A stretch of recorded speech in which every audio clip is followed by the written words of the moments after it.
speaks in. And we add one more cha, and something new is born. Our steps no longer fit quite so comfortably into the old patterns. We may try to conform or not, but either way, things will never again be quite the same. We may dance together with a partner or twirl freely on our own. Our partner may not cha-cha at all, and their beautiful dance spins around us, and we step out into a new style. Remember, what we perceive as a misstep may be the beginning of a whole new dance craze. We may waltz off to another part of the world, boogie our way into a previously unimagined career, or simply hip hop in an unexpected direction. That's life, creatively expressed. It's all art, and it may be beautiful or not. It really doesn't matter as long as we just keep on dancing.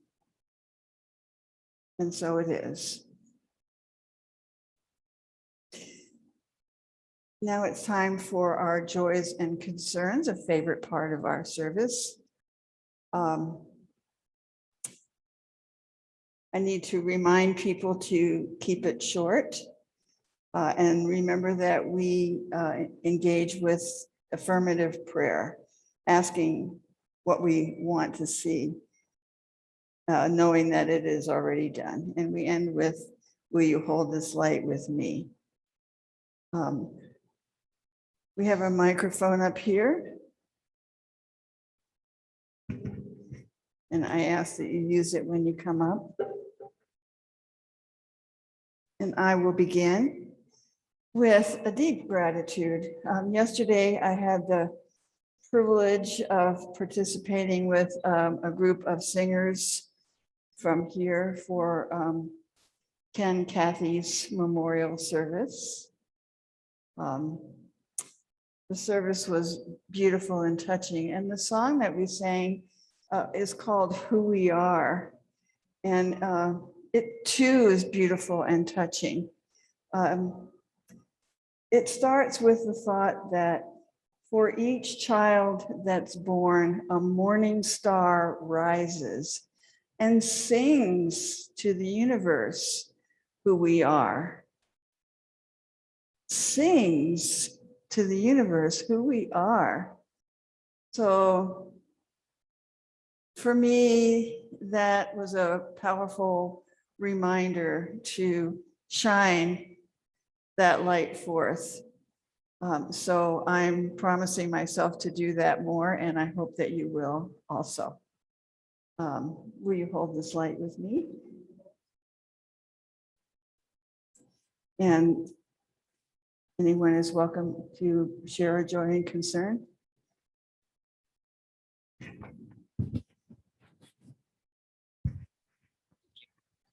I also attended a memorial yesterday at Hamilton High. It was Robert's Run. Robert was the little boy that was hit by the hit and run driver on Golf Course Way. And they had a 5K run, 800 people showed up. And that's huge. Usually these runs are like 50 people, maybe 100.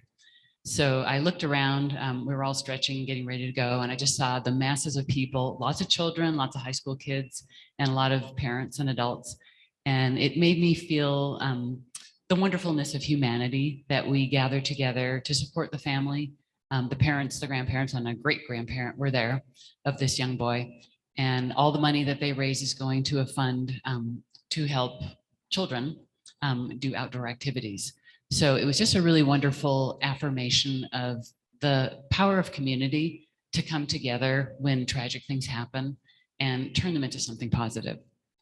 So hopefully we'll have more of those, and we'll just see people as good and wonderful and supportive here in our community. Will you hold this light with me? Yes, we hold this light with you.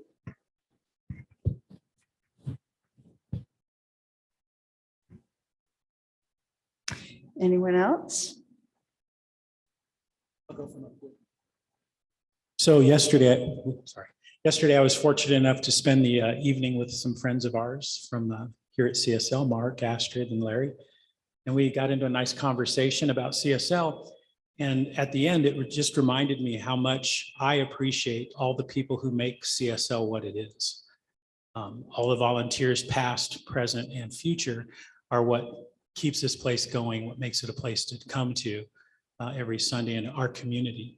And I just wanted to hold a light and a candle to thank and praise all the people that make CSL what it is, including our current spiritual leader, our past spiritual leader, our past core council, and our current core council. I can't speak.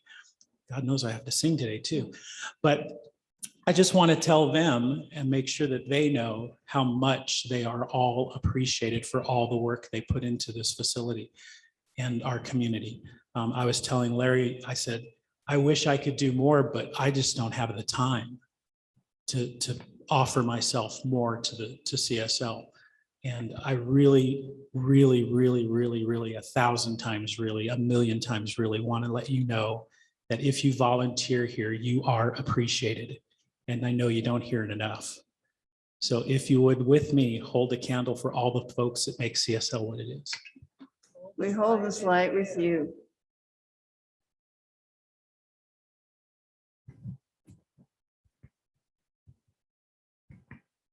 So on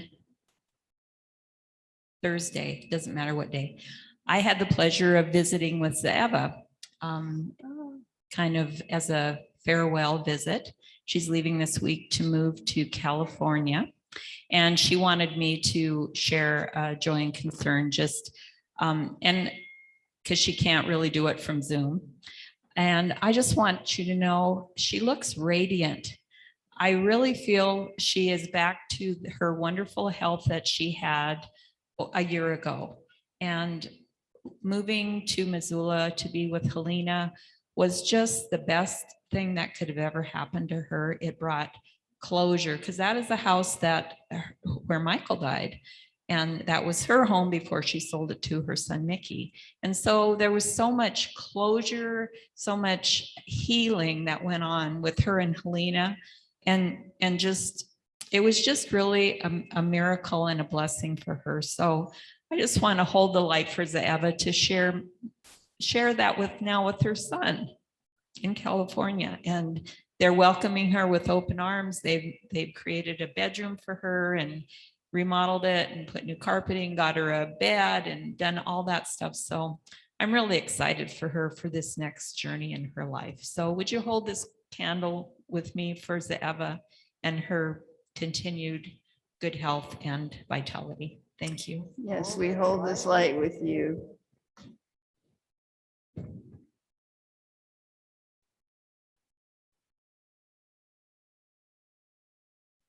I have two. First, I'm Tony and Kate. I'm Tony Rash's daughter. So I just want to thank everybody for helping Tony. He's at home cuddling with Kay today, and it's just precious last moments. And he's in case anyone's wondered, he's doing, I mean, he's not doing well, but he's considering the situation and that he's on hospice. Doesn't seem to be in a lot of pain, and it seems like he's been able to share a lot of stories with us, and he seems in a good space considering what's going on. So I just want to thank all of the whole CSL community has been lovely and helping him and us out. So I just want to thank everybody and just say a prayer for him. Just hold a space for him. We hold this light with you. And then I also wanted to hold space for my children in Alaska, Solomon and Ross. And Solomon was here a couple of weeks ago, but especially for Ross, he's had a diagnosis of he's had struggled with schizophrenia since he was 13 years old, but the worst part of the schizophrenia, in my opinion, has been all the drama that's gone along with it, with people making decisions and with his other adults in his life and my ex-partner, and I just want to really hold the space for Ross. I hope Ross and Solomon will do okay. We'll be able to be a part. We'll do okay with this process of their grandpa passing, and that Ross will do good in the months to come. Yes, we hold this light with you.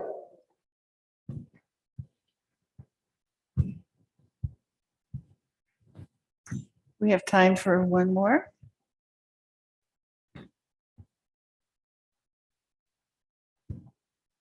So most of you probably know Jenny Lee, and she moved into the little trailer. So that's going to be helpful for Danelle, and it's going to be helpful for Jenny Lee. She has a little place to live, and then Danelle's got to watch for her. But somebody stole her bicycle. Oh, It's the only transportation she has, and she's up at Danelle's house. So if anybody has like she rides a tricycle, one of those adult ones. So if anybody has a tricycle, maybe they could loan it to her until she can figure out a better way for transportation. But if you just hold that light, that maybe something will happen for her so she can get to work. we hold this light with you. And really, if somebody is burning to share something, we can fit one more in. Maybe not.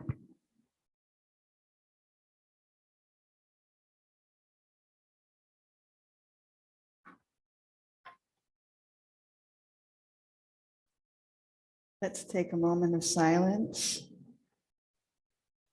knowing the power of our spoken word. We trust that all will work out completely and perfectly, and everyone is blessed in love. And so it is. So for any additional prayer support, we have a prayer box on the table in the lobby. And the prayer requests will be prayed over by our spiritual leader, LeGrand, during the week. And now it's time for our first song. All right. So it's been a couple of years since I've actually played this song. And I learned it specifically for today's speaker at that time. And she actually rewrote some of the words for her talk that she gave back then. And when I got an email from her for this week, she said, could you possibly do this song? And I don't know if she even remembered that I played this for her before, or that she rewrote some of the words for it. But did you? When I got the email, I sent an email back to just LeGrand, and I said, hey, I still have the song, and it has the words that Serenity wrote for it.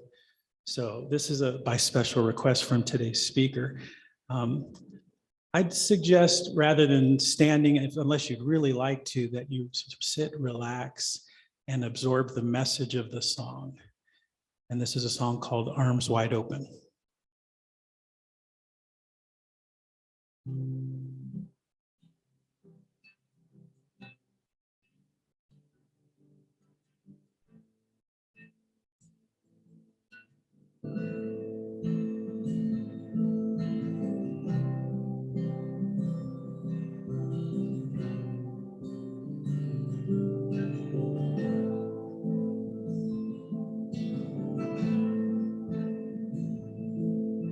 Well, I just heard the news today. It seems my life is gonna change. I close my eyes, began to pray. The tears of joy stream down my face with arms wide open. Under the sunlight, welcome to this place. I'll show you everything with arms wide open.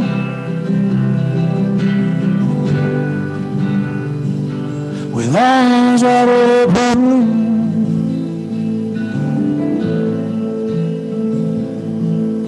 Well, I don't know if I'm ready to be the one I have to be. I'll take a breath, Spirit's by my side. I stand in awe as I live my life with arms wide open under the sunlight. Welcome to this place. I'll show you everything with arms wide open. Now everything has changed. I'll show you love. I'll show you everything with arms wide open. With arms wide open.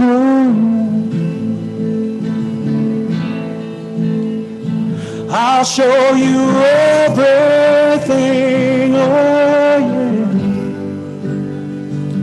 With arms wide open, wide open. If I had just one wish, only one demand, I hope I'm loving me. I hope I understand that I can live this life and hold it by the hand, and I can greet the world with arms wide open, with arms wide open under the sunlight. Welcome to this place. I'll show you everything with arms wide open. Now everything has changed. I'll show you love. I'll show you everything with arms wide open. Wide open.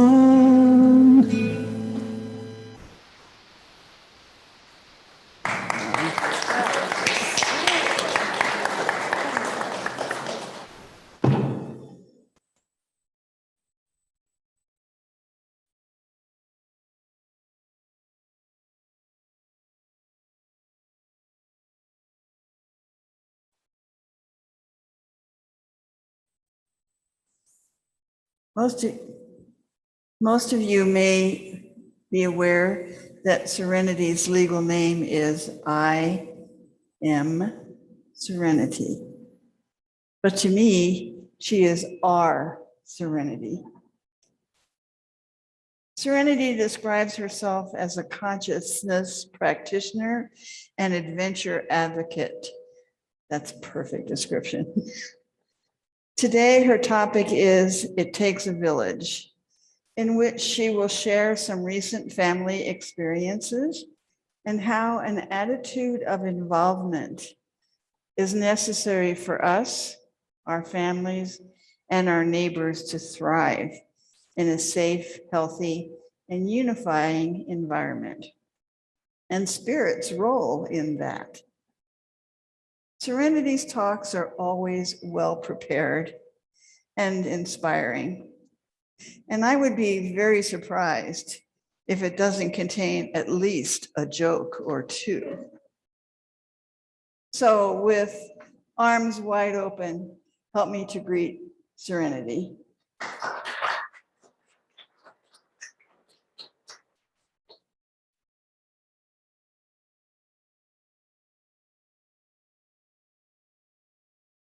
Thank you so much. Really wonderful to be back. Missed everybody. We've probably all heard the African proverb, it takes a village to raise a child. But how many of us have had the opportunity to really experience that? I did just recently, and I'm excited to share with you those village experiences and how I did the sometimes not so grateful dance with divinity. Post-COVID, or what we thought was going to be post-COVID, when things were getting back to normal, I urged my parents and my brother and sister-in-law to take a road trip to Seattle to see my niece Dana, who had 3 children under the age of 4. So they've been busy during the COVID. We had only met the first child, and that was about 2 years ago. And I wanted them to come by Montana to see us on the way, since they hadn't been to our place since we put up the duplexes. I felt that this was probably their last chance for such a trip. And we went back and forth for weeks about would they caravan, carpool, fly. Well, turns out it was really neither of those, but a combination. My father was concerned about my mom traveling because she has dementia. So I flew down to Arizona, stayed a week, and then flew with my mom back to Missoula. My dad's concern is warranted because she had always wanted my dad to stop biting his fingernails. So she hid his teeth. The road trip now was Nels and Tanya drove in their car. Dad drove in his a few days later. And then Mark and I, my husband, and I cared for Mom for a couple of weeks, giving Dad his much needed break. And then Mom and I drove to Seattle and met up with Dad. We had an amazing time with Dana, her husband Josh, and the kids. And then I drove home. Mom and Dad continued to Arizona, visiting a couple of friends on the way. But the total time I cared for my mom was 1 month. And wow, was I glad I was part of a village. When I was feeling burnt out, I reached out to my community. Chris came over and Mama sat to give Mark and I our bit of respite. One evening, Astrid and Mark invited us over for dinner and included my mom. We had such a fun time. It was these types of positive interactions that led me to appreciate that it does take a village to reach our highest and best good. In contemplating the phrase, the first realization was, we're all children. I am my mother's child, and every time I am around her, she continues to raise me up in profound ways. And yet, in many ways, she's like a child now, which brings out the mothering instincts in me. No matter our age or how many generations of our family are still living, each of us is learning to dance with divinity. In Matthew chapter 18, Jesus said, "Truly I tell you, unless you change and become like little children, you will never enter the kingdom of heaven. Therefore, whoever humbles himself like this child is the greatest in the kingdom of heaven." I was humbled being around my mom, Dana, and her children, and there were moments I felt like I had a glimpse of the kingdom of heaven. The Metaphysical Bible Dictionary defines the kingdom of heaven as a state of consciousness in which the soul and body are in harmony with divine mind.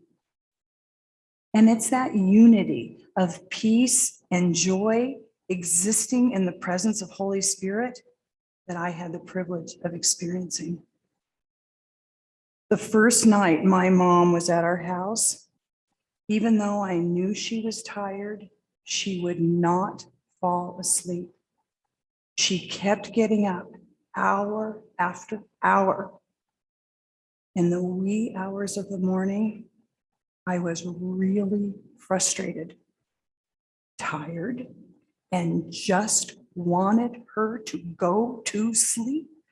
How much longer was this going to go on? Then, how many nights had she been up with me when I was sick, wiping my brow, singing me songs, trying to get me to go to sleep? I was humbled. I was changed by her. She changed me, and we had a very pleasant morning. While I was with my mom, she provided me with two other profound experiences that were surreal. My mom had always been a kind, loving lady, expressing compassion and understanding to others. And since being afflicted with dementia, those qualities have expanded. So much so that one afternoon, she looked at me with such deep love that it scared me. And I realized how it must have been to be in the presence of Jesus. How to have just touched his hand, had him look me in the eye, extend his hand to me, would have humbled me, scared me, and brought up feelings of unworthiness. I also understood in that moment how those in power couldn't handle that level of immense love, and so acted out of their fears and had him killed. The other surreal experience was when I was with my mom at a hot tub in the hotel with Dana and the kids, and there were two other children playing. A Hispanic brother and sister looked to be about 9 years old. And at this moment, my mom and I were sitting in the hot tub, and she looked at the boy, smiled, and gave him a kiss. The boy looked confused. Was that, he looked around, is that for me? Looked at me and I said, yes, she was sending you love. And he beamed. Mom had changed him. In that moment, his smile was as big as his face, and the rest of the day, he did the dance with divinity. There were other experiences that I had with my mom that got my attention, like how she would say no very clearly when she didn't want to do something. And yet, when given the choices between what she did want, her responses were sometimes murky, causing frustration on my part. And how many times is that true in our lives, where we know what we don't want, but how often are we engaging the law of attraction to consciously focus on what we do want? Some of you know that several years ago, I developed 6 steps to conscious communication and put it on a postcard entitled A Path of Happiness. Step 4, speak what you want. Step 5, ask others what they want or prefer. These steps are so important as members of the village to raise ourselves and others as we dance with divinity. Before going on to one of my other village experiences, here's a joke I think you'll appreciate. Good moms let you lick the beaters. Great moms turn them off first. I have a great mom, and she was so fun to be around, still raising me up at 63. In Seattle, I had the opportunity to witness a multi-generational household with grandparents living in the house during the week to help with the kids. Because of COVID, Dana and Josh worked at home, which with 3 children under the age of 4 could have been quite challenging. But Josh's mom and dad changed their plans to come and live with them Monday through Friday, raising the kids, and then on the weekends back to their home, which was an hour away. They also have Dana's sister living there, although during our stay, she was away. I witnessed the challenges of juggling parental responsibilities with maintaining a career. It's not an easy thing to do, and I can imagine how difficult it is for single parents, or was for single parents. The stress and hardship that life throws at us, and then on top of that, the pandemic. Life can be hard. And if we ask for help, maybe it feels like we're stepping on toes. Or perhaps if we're getting help from our friends or community, we might feel less than. Or maybe we fear them telling us how to parent, or in my case, how to caregive. But that's not village mentality. And it's why we still need the village. Having a community of healthy adults supports a child in so many ways. They help build a robust social and emotional support system so that the child grows up with and becomes accustomed to healthy interactions. When we were visiting my niece, I saw a divine dance between her and among her village people. Remember that band, Village People? YMCA. Right? I'm a product of the 70s. Well, these Seattle Village people brought a wisdom and depth to my experience of life that will stay with me for a long time. I observed the interaction of the three children. Big sister, I make the rules. Middle sister, I am the reason for the rules. Little brother, the rules do not apply to me. I saw how when they got upset or too excited, the village people would remind them to breathe, stop. Simple strategies that had a big impact. Thich Nhat Hanh, a Buddhist monk, says, whenever your mind becomes scattered, use your breath as the means to take hold of your mind again. Such a simple technique, but it works. Years ago, Mark and I came up with a way to lift each other up when we were upset. Some of you remember this. We say, breathe deeply, my love. All will be well. All is well. So let's just take a moment to do that. Breathe deeply. Breathe deeply, my love. All will be well. All is well. When we engage the breath, we're reconnecting with our higher self, our great spirit. And we have in that moment the opportunity to replace the fear, concern, upset with faith, trust, and empowerment. Ernest Holmes, the founders of Centers for Spiritual Living, said, if you are filled with fear, refill yourself with faith, for faith always overcomes fear. And what a great way to refill ourselves with faith by simply taking a deep breath, the breath of life. I watched Dana and Josh's parents use stop, breathe a couple of times, and the kids responded immediately. They also responded with the power of no.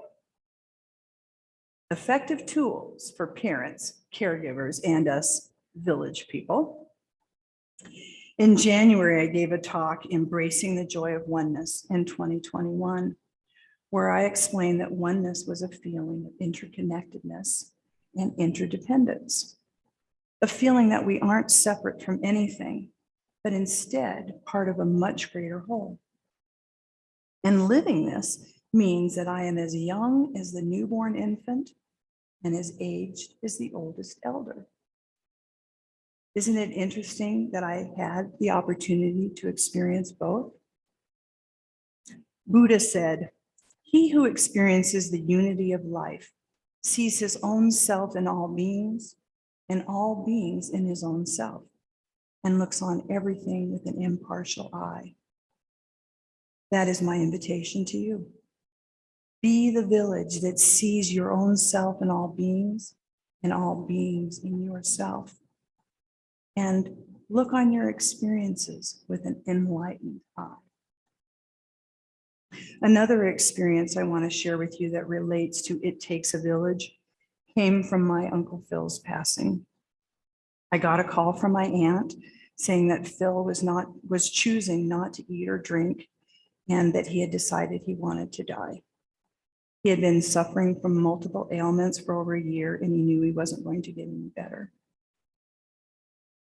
What I found remarkable was the support of his village. His wife, children, doctor, and those providing his palliative care all supported his choice. His village raised him up by allowing him to die with dignity. They didn't insist on prolonging his life for a month or a week, which they could have. Instead, they honored his struggles and ultimately his choice to move his dance with divinity into another realm. On May 6th, he left us. And in October, Mark and I are going to go to Wisconsin to scatter his ashes among the prairie grasses that he loved so much. Having a conscious community around us makes a difference in so many ways. The positive connections, the reminders to be our highest and greatest good, and the nurturing support when we're not. I love Danelle's cartoon in this week's newsletter, showing the doctor talking to his patient. And the patient asks, "Doctor, what happens after we die?" And the doctor says, "We clean the bed and admit a new patient." So true, life goes on. One last experience to share before I wrap this up is from watching the Olympics. I have been mesmerized by the variety of sports, the athleticism of the competitors, and the amazing support the athletes receive from family, coaches, and staff. Novak Djokovic, the tennis star from Serbia, said, "This may be an individual sport, but it's a team effort. I appreciate their patience and devotion." Raising an Olympic athlete takes a village, and I have enjoyed watching the transcendence beyond boundaries or dividers that happens when hard work, talent, and team come together to win or lose. I've been especially inspired by the women. Suni Lee, the American who won the gold medal in women's gymnastics all around, and whose father was her inspiration when he had an accident that left him paralyzed. The unseeded Indonesian women's badminton team, who against all odds won gold against the overwhelming favorite, China. And then Sifan Hassan, the Dutch runner who fell during her 5,000-meter race and got up and won the gold.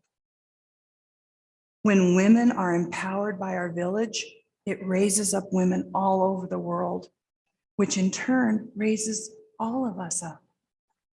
So I am feeling extremely hopeful for humanity after seeing the effects of the Olympic slogan, "Teamwork makes the dreams work."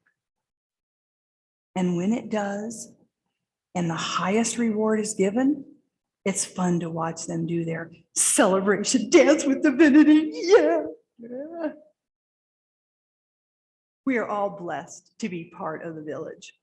It may not be the Olympic village, but we are all part of the village here at CSL.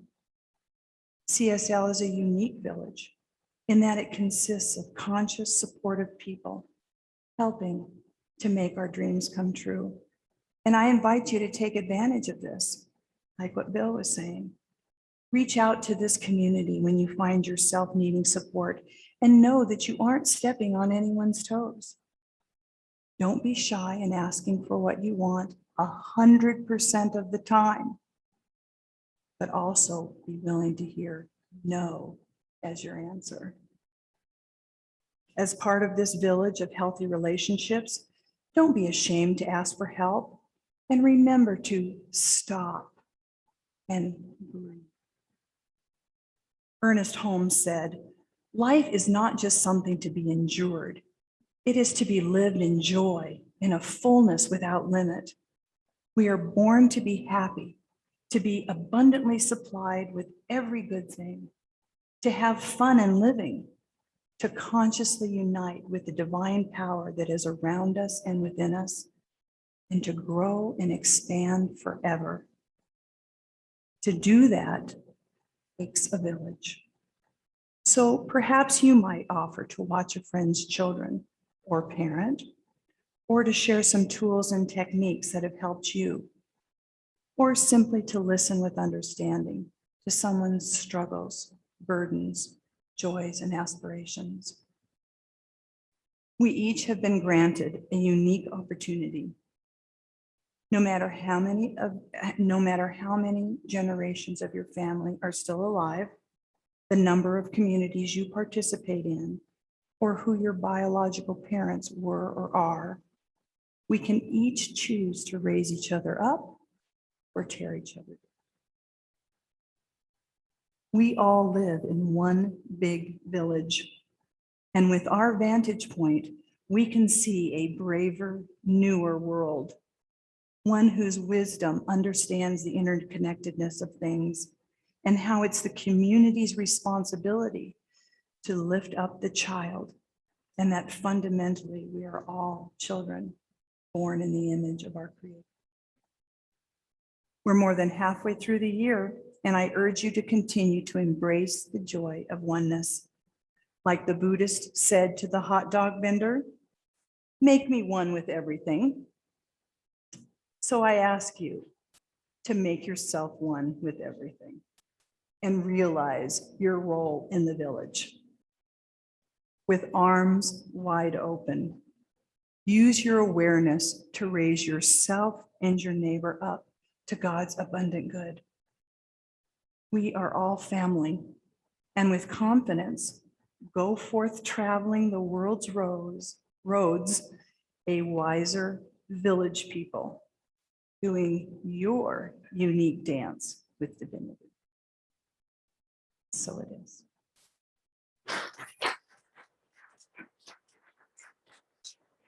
And anybody is invited to take one or two, whatever, to share.